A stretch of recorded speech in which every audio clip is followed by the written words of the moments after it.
love thy neighborhood. Okay, cool. Oh, definitely. Awesome. Discipleship and missions for modern times.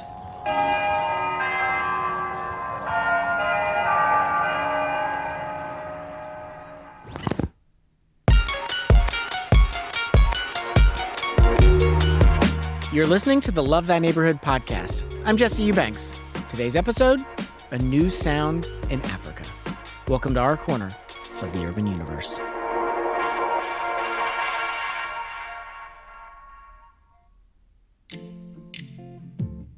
Okay, Jesse. So I was just reading this article and it's called, Is Christianity Becoming a Dead Wire?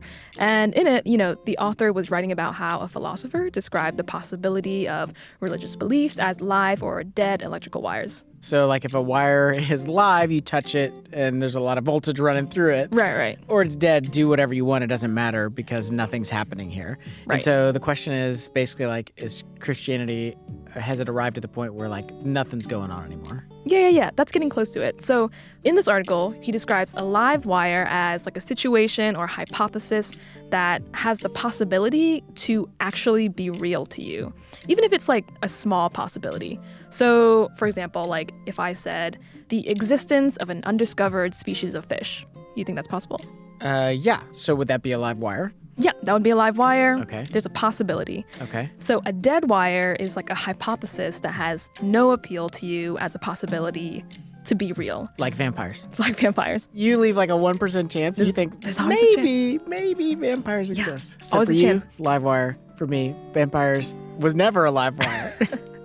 Dead wire, for sure. Okay, so this is how it connects to religious beliefs, though. So here's an example that the article gave. So if I were to ask you, Jesse, do you believe in Mahdi? Mahdi is like a messianic figure in Islam. No. So no for you. There's not much of a possibility of you believing in Mahdi because you don't interact with the Muslim religion consistently. So for you, that's a dead wire. Yeah, dead wire. But if I asked like a local person in Pakistan or Indonesia, do you believe in Mahdi? What do you think? Oh, it'd be a live wire. I bet even if they weren't of that religion, there's Right. still a sense in which just what that person represents culturally is still enough that it'd be a live wire for them. Right, it'd be live. Like in Pakistan and Indonesia, Islam is like the predominant religion there. Yeah, that makes sense. Yeah. So as I was reading this article, it reminded me of the story that I heard. It's from a show called The Maverick Podcast. And The Maverick Podcast tells stories of spiritual seekers, and they stumble into encounters with Jesus in places that shouldn't be happening. Season 1 of the podcast explores the story of a young man named Bishara. And for Bishara, who's in southern Africa, Christianity was very much a dead wire. No one in his family was Christian. None of his friends were Christian. Christianity was not present in any corner of his life. So on today's episode, we're going to follow his story. A story about what happens when a dead wire somehow catches a little spark. We're actually going to play the first 2 episodes of Season 1 of the Maverick Podcast. Their host, Sarah Lewis, brings us this story.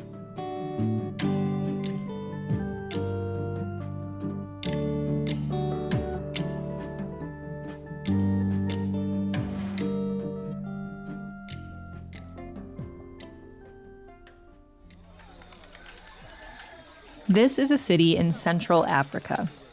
It's got the hustle and bustle of a large city, but many people that live here are from small villages. And it really has this sort of small town feel to it. Everyone knows everyone. You can hear the sound of donkeys trotting through sandy dirt. People are setting up makeshift shops along the street, mostly just selling something they've laid out on blankets. Kids are running and laughing. The little girls work to keep their head coverings from blowing off in the wind. These are familiar sounds for this part of Africa. It's been this way for generations. But recently, there's been a new sound echoing through the city. And what you think of this sound really depends on what side of a particular line you happen to be on. For some, it's the sound of freedom and new life. For others, it's a dangerous and unwelcome nuisance, a sort of threatening rumble sending shockwaves through what was normal. And no matter which side of the line you're on, this is not a sound you can ignore. Because although it doesn't seem like something that would upend lives, over the last few years, it's actually changed everything about life in this community. Let me just play you a clip of what I'm talking about.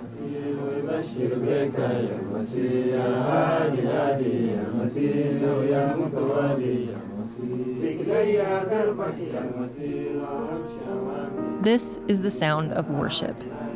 These are people gathered together singing praises to a Jesus they knew nothing about only months before.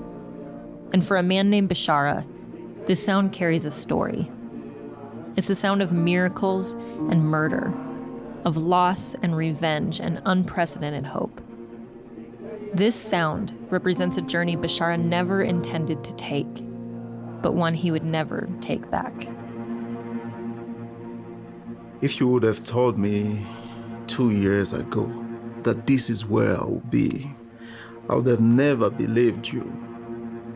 And even when this all began, I didn't know that people would die, or that I would be in prison, or that anyone would be healed.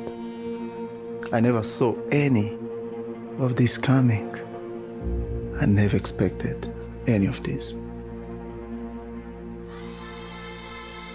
So what happens when a Muslim leaves everything to follow Jesus? What does it end up costing him? And how far is someone else willing to go to stop him? And what does any of that have to do with us here on the other side of the world? This is Maverick, a podcast where we bring you true stories of people who dare to go against the grain. And over the next 8 episodes, we'll be telling the story of a man named Bishara and how God changed his life.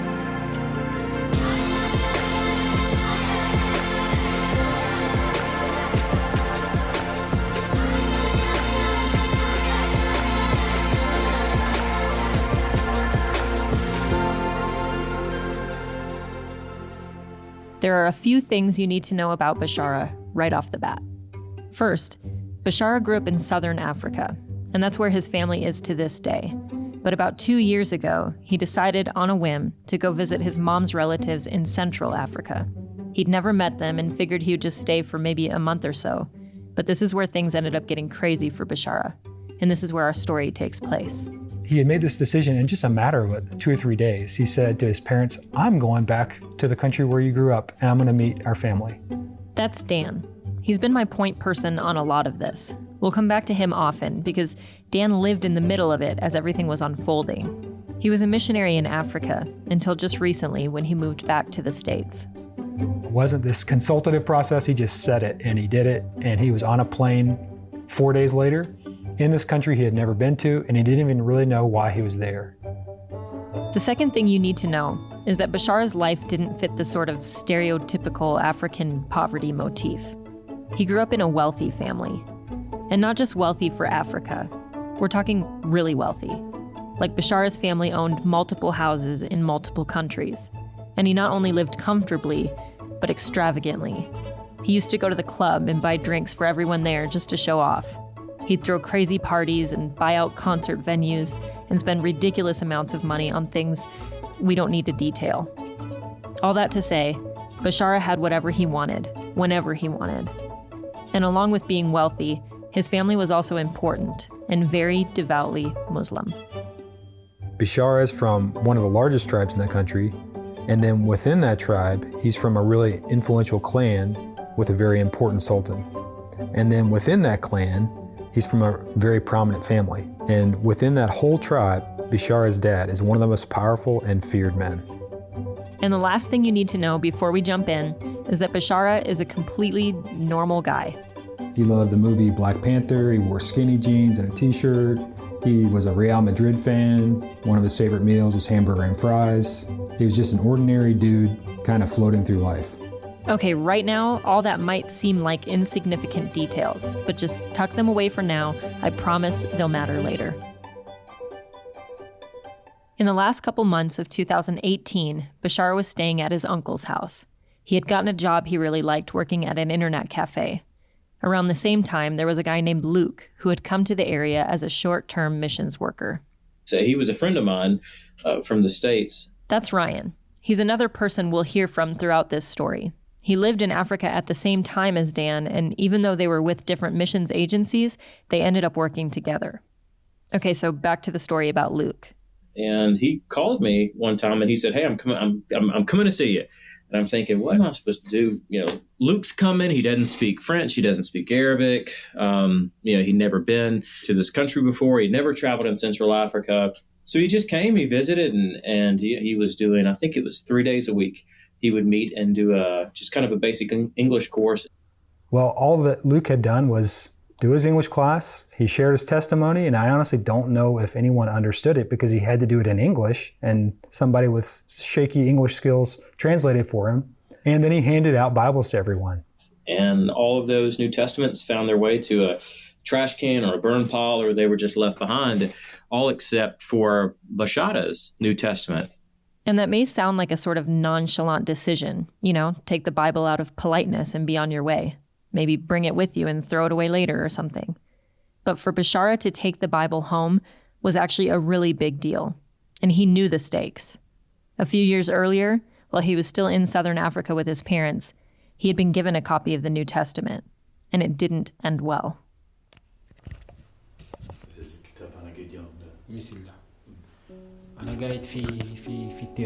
I was on the terrace. My father was in his living room. I took the Bible and was reading it. My father saw I was reading in that book. He came out and made a problem for me. That's Bishara.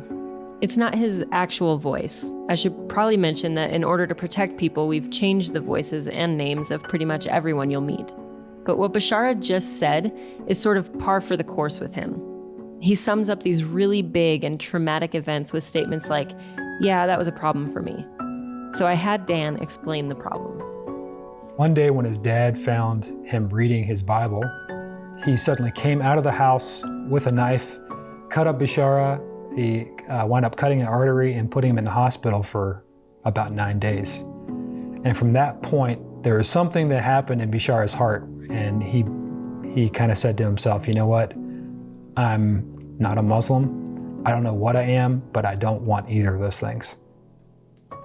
So this time around, when Bishara took the Bible home, he immediately hid it in his room. His dad wasn't even in the same country, but he really didn't want to take any chances that his uncle would find it. So it kind of just sat there for a while until one day when he decided to read it. I waited till it was late and no one in my family would see me.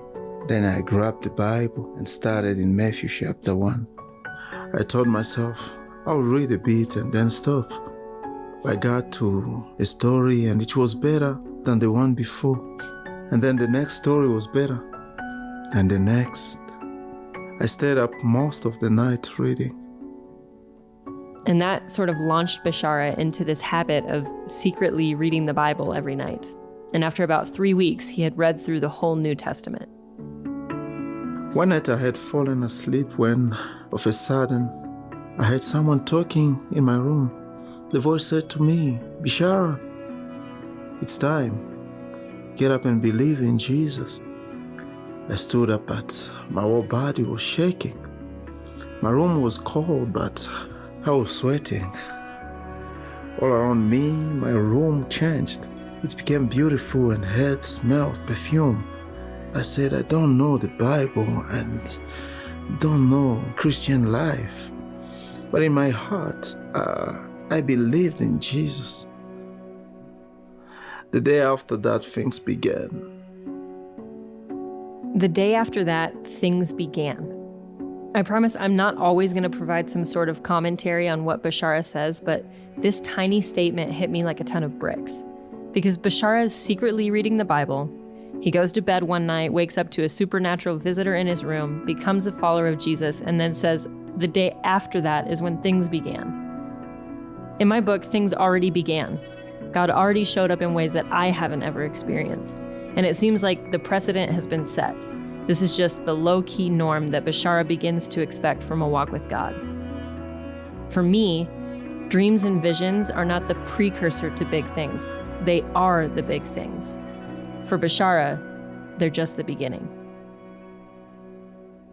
I was with Luke, And Bishara started sending messages on WhatsApp. All this is going through Google Translate. So he's saying stuff like, Jesus is my God, and, I am, only with Jesus. And then he started sending like these just kind of like goofy memes about like Jesus floating in the sky and angels around and stuff. So we really had no idea what to think.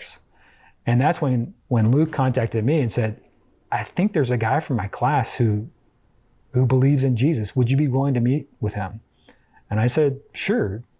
So I went to the shop where Bishara was working, and our first meeting, he was really happy. He had a smile on his face, and more than once he said, I love Jesus. I'd had experiences doing follow-up like this with single guys over the years and had not so positive experiences, if I'm honest. The way that it often went was these guys were interested in talking about the word, interested in meeting one-on-one, but were not interested in any way of other people knowing about that interest because there's so much at stake. And I had seen how getting in that kind of pattern didn't do anything to advance these guys' faith. And in fact, it was a faith killer. And so when I met with Bishara for the first time, I was happy to hear that he loved Jesus. And at the same time, I had had all those experiences swirling around in my head. And what came out in that very first meeting was, if you love Jesus, the road you're going to go down on is going to be harder than the one you're on now. Your life is going to get harder. It's not going to be easier, but it will be better. And little did we know, in a matter of like 8 weeks later, his family was going to put him to the test. So things went on like this for a while. Bishara would meet with Dan and secretly read his Bible at night, and his family had no idea what was going on. Until one day when he got caught. I remember I was sitting in my room and praying. My family members saw me. They told my uncle, and he wanted an answer. What are you doing? Have you become an infidel? I wished I wasn't in that moment. I wish I didn't have to face him. But I knew what Dan had been telling me, that if I was going to follow Jesus, it was going to be hard. I said to him, yes, I am a Christian. So he knew how his father would react if he found out, and he knew that if his family found his Bible, that they would tell his father. And that's exactly what they did. They notified his father, and that's when his dad ordered his uncle to kill him.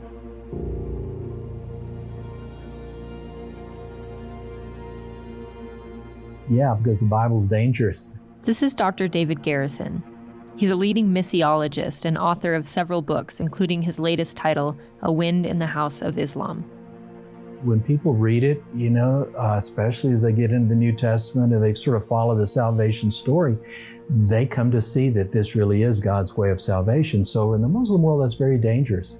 They don't want to lose people to faith in Jesus because it changes everything.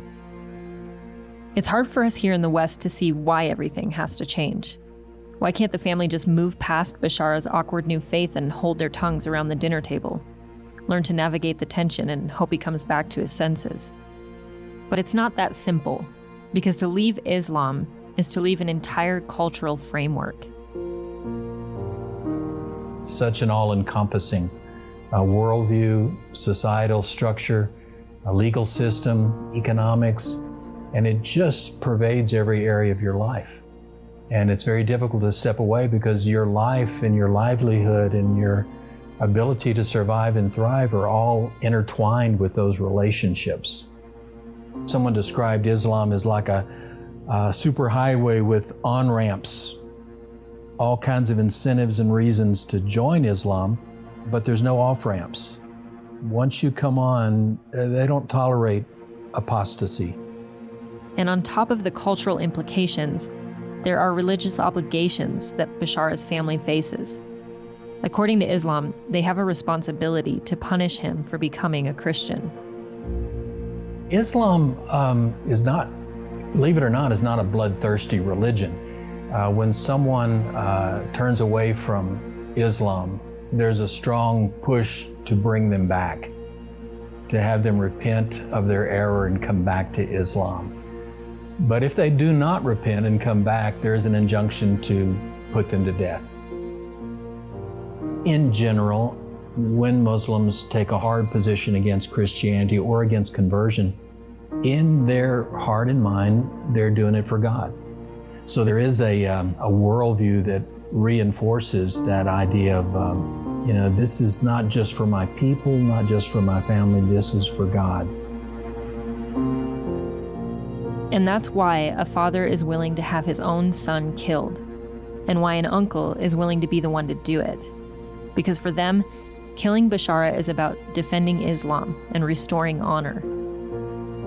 If they couldn't convince Bishara to recant, then the next best thing was to end his life. So, after Bishara's uncle got off the phone with his father, he pulled a pistol from his closet and put a silencer on it. He led Bishara outside to the courtyard. The family gathered around as his uncle put down 2 books, the Bible on the right and the Quran on the left. "Choose one," he said. Bishara reached down and grabbed the Bible. And that's when his uncle lifted the gun to Bishara's head and pulled the trigger twice.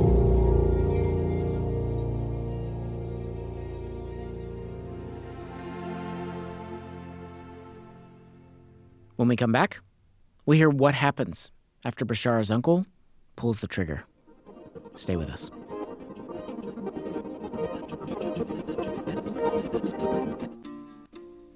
Hey, this is Anna. I'm the program director for Love Thy Neighborhood. Love Thy Neighborhood is all about taking a step back from your day-to-day life and figuring out what it looks like to live like Jesus today in the city. Bring life and beauty into the community by serving the vulnerable and the poor. Live and work alongside other like-minded Christians and grow in your faith as you learn what it means to walk in the life and lifestyle of Jesus. Here's what some of our alumni have experienced. Jeff said, "I grew in my ability to persevere in faithful care for people who are quite different from me, and, in a related way, my ability to value the goodness of the diverse ways in which we bear God's image." If you're feeling restless and longing to connect and serve with other Christians, come serve with us at Love Thy Neighborhood. Come serve for our summer intensive or our year-long institute. We want to walk with you and help you flourish as you faithfully pursue Jesus. Learn more and apply at lovethyneighborhood.org. Again, that's lovethyneighborhood.org.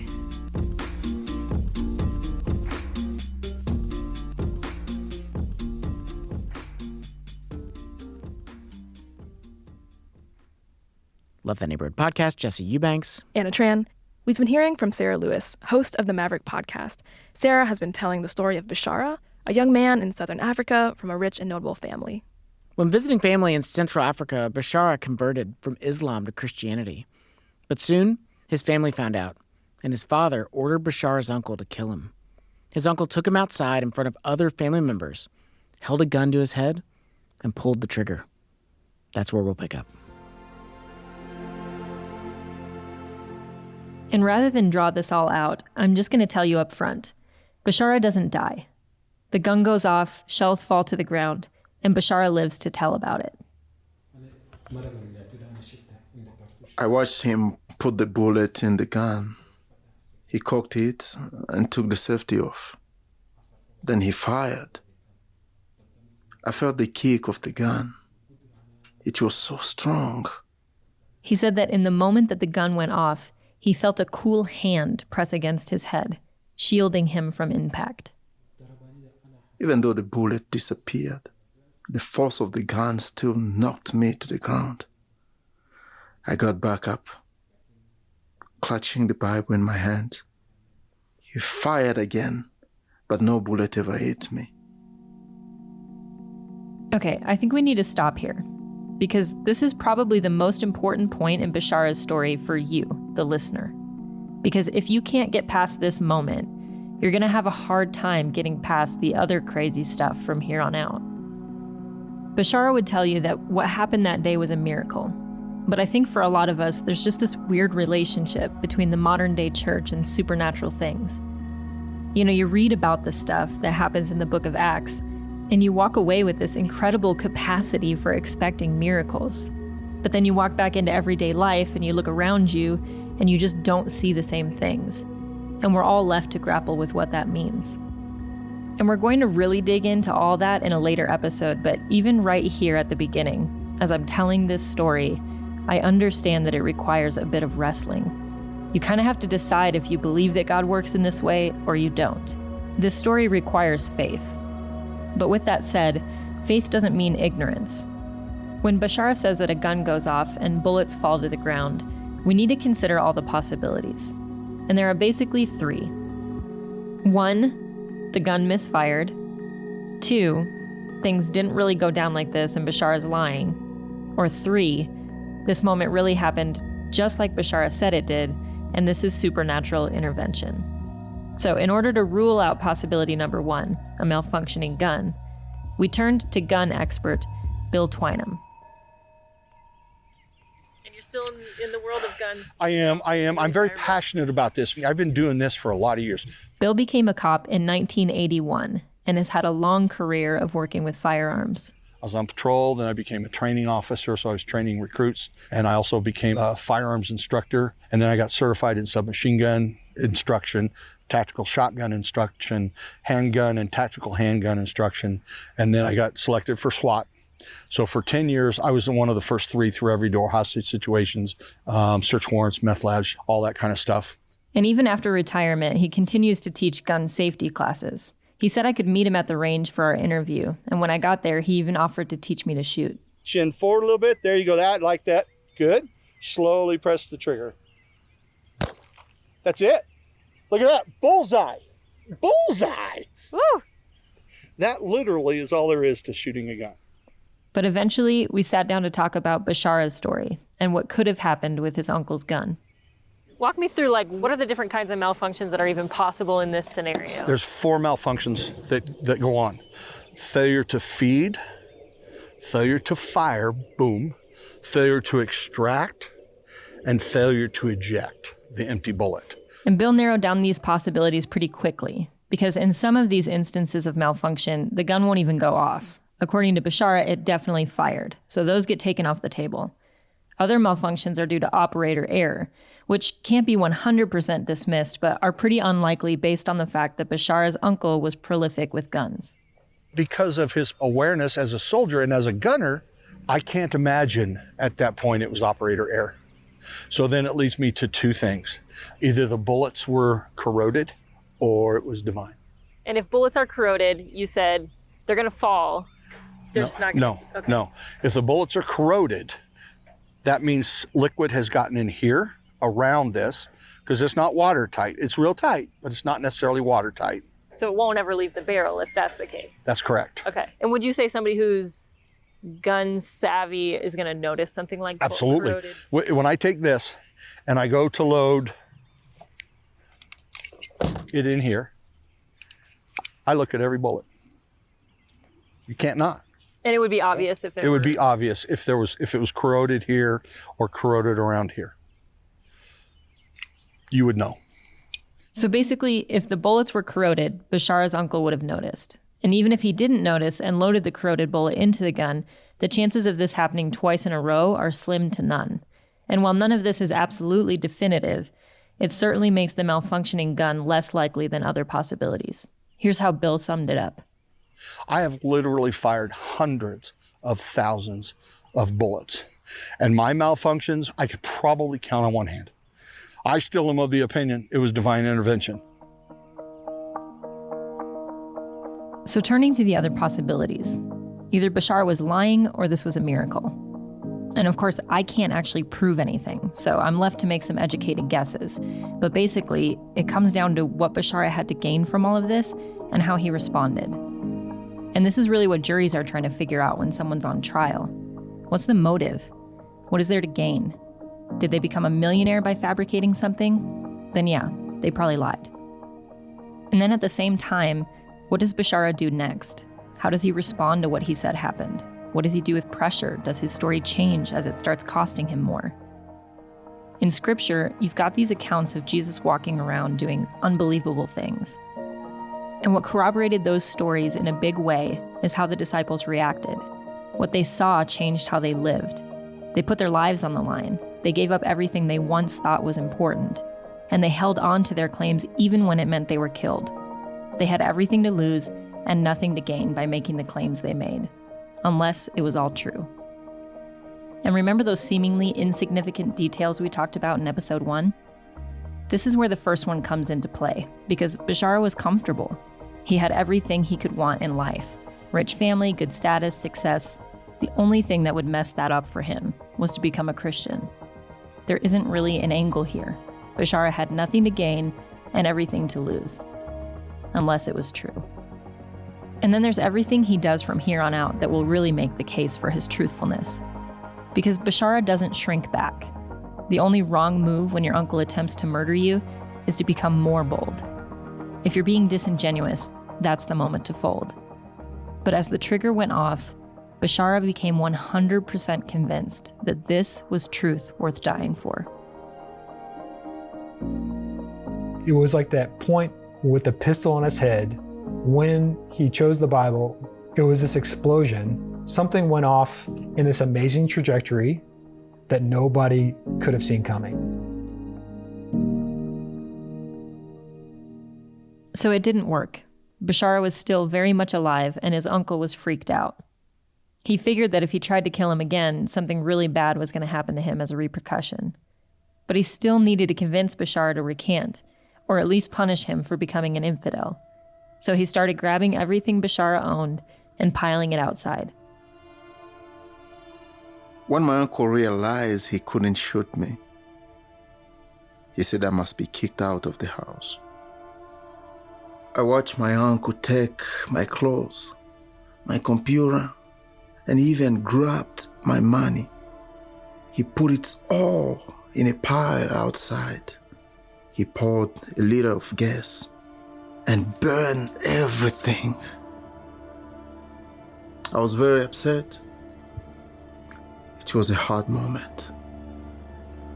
Very hard.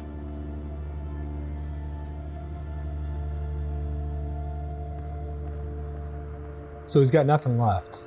Losing everything is hard, but it's not just about sending him away empty-handed. It goes even deeper and becomes even more painful when you understand that clothes are a big deal in that part of the world. There's just a high value on them, and it's really absurd even for a wealthy family to waste them. So for Bishara's uncle to burn his clothes, it was a statement. He was saying to everyone watching that those clothes are now worthless because they belong to him. They're dirty and unusable, and by burning them, it was like he was trying to erase the stain of Bishara from the family.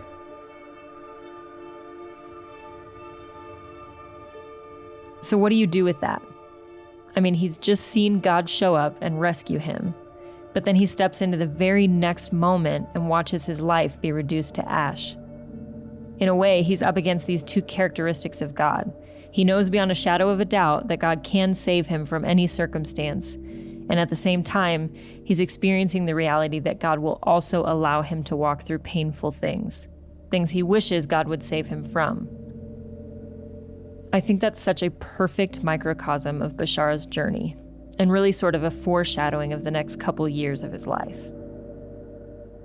Before that moment, I wasn't sure how strong my faith was. I knew I wanted to follow Jesus, but I was worried that I wasn't going to be strong enough to suffer for him. And even though I was losing everything, I had peace.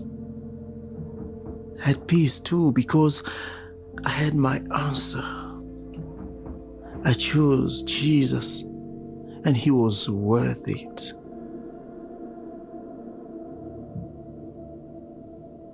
In 2012, the Colorado State Forest Service started what they called a controlled burn. They lit the fire hoping to prevent a future forest fire. They intended for it to burn a few acres of brittle brush. What they did not intend was for it to stretch 1,400 acres, destroy 23 homes, and kill 3 people. But that's the nature of a fire. It might not always go where we want it to go and accomplish what we want it to accomplish. Even with the best of intentions, starting a fire is risky. That's what Bishara's family didn't know that day as they watched all his belongings burn. They lit an unintended fire, a kindling of Bishara's faith. They thought they could stop him, but they didn't realize that suffering produces perseverance. They thought they could deplete him, but they didn't account for the fact that once faith is tested and proven, it becomes more valuable than gold. They couldn't see that what looked like Bishara losing was actually a moment of him gaining. If you lose your life, if you pick up your cross, which is, a means of torture and death, then you'll actually save it. Bishara and I talked a lot about that. And we talked about the parable of the treasure in the field. There's no way for that person in the parable to get the treasure unless he sells everything that he has. And I can tell you that up until that moment with Bishara, I hadn't seen many people abandon everything for the sake of buying that field. But that's exactly what Bishara did. And he had so much to give up. He had so much to lose for it. When you think about it, he chose what was absolutely crazy in the eyes of the world. He traded everything for the sake of a treasure that no one could see because it's underneath the ground and takes eyes of faith to see it. But God had given him those eyes. It's true that if you suffer, the sufferings won't last a long time. But later, there is deep joy that doesn't end. It's like nothing else on this earth. It's priceless. This is the thing that gives me strength. It's such an amazing thing to watch what suffering does in Bishara's life. And of course, getting shot at and kicked out was just the tip of the iceberg. But even in all that, it was proof that God uses evil for good. And I think the thing that really took us by surprise was just how much good was going to come from it. And there was just no way to prepare for the stuff that was about to happen next.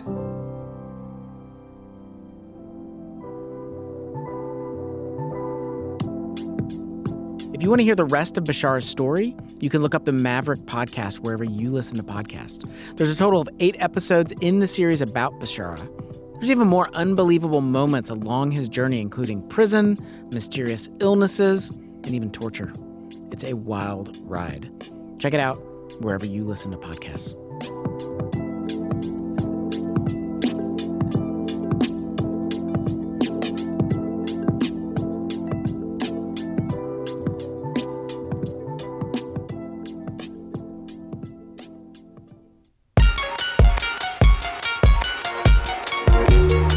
Special thanks to the Maverick podcast for letting us feature Bishara's story on our show. Their host is Sarah Lewis. Guests on these episodes were David Garrison and Bill Twyman. Fis Akanga was the voice of Bishara. Senior producer and host is Jesse Eubanks. This episode was produced and edited by Anna Tran. Theme music and commercial music by Murphy DX. This show is brought to you by Love Thy Neighborhood. If you want a hands-on experience of missions in our modern times, come serve with Love Thy Neighborhood.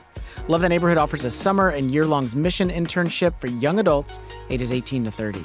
Bring social change with the gospel by working with an innovative nonprofit and serving your urban neighbors. Experience community like never before as you live and do ministry with other Christian young adults. Grow in your faith by walking in the life and lifestyle of Jesus and being part of a vibrant, healthy church. Apply now at lovethyneighborhood.org. Which of these was a neighbor to the man in need? The one who showed mercy. Jesus tells us, go and do likewise.